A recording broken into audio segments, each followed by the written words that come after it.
In a suburban area of southwestern Nigeria, a young man named Mr. A woke up at 6:30 a.m. He stretched and thanked his creator for the day he had long hoped and prayed for. It had finally arrived. The day he was to start his first job as the new physics teacher at the Central Community School. Mr. A took his well-worn chewing stick, washed it with sachet water, and began to chew. He then picked up his already ironed shirt and trousers, laying them out neatly on his bed, and envisioned how the day would unfold. First impressions mattered a lot. This was the new beginning he had been waiting for. He picked up his only pair of shoes, which had seen better days from endless trekking around the megacity in search of a job. As he polished them, he thought about how the past struggles were behind him now. He felt a sense of optimism and determination. Wrapping a towel around his waist, Mr. A grabbed his bucket and headed to the well in his compound to fetch water.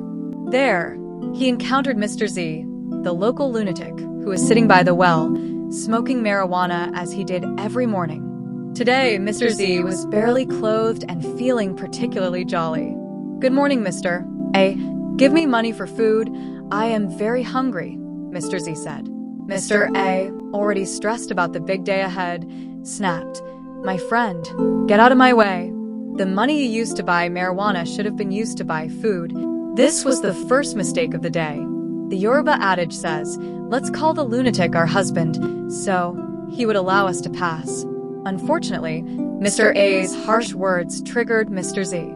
In a fit of twisted logic, Mr. Z snatched the towel from Mr. A's waist and ran off, wrapping it around himself. Mr. A stood there, barely clothed and in shock. For a moment, Mr. A lost his composure. If only he had paused to weigh his options, he might have realized that going back into the house for a wrapper was the best move. Instead, he chose to chase after Mr. Z, a lunatic with nothing to lose.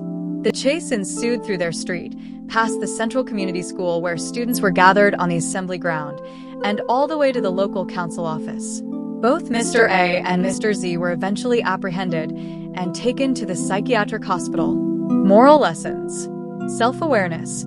Understanding and managing your emotions can help you navigate difficult situations better. Mr. A's lack of self-awareness led to a series of unfortunate events.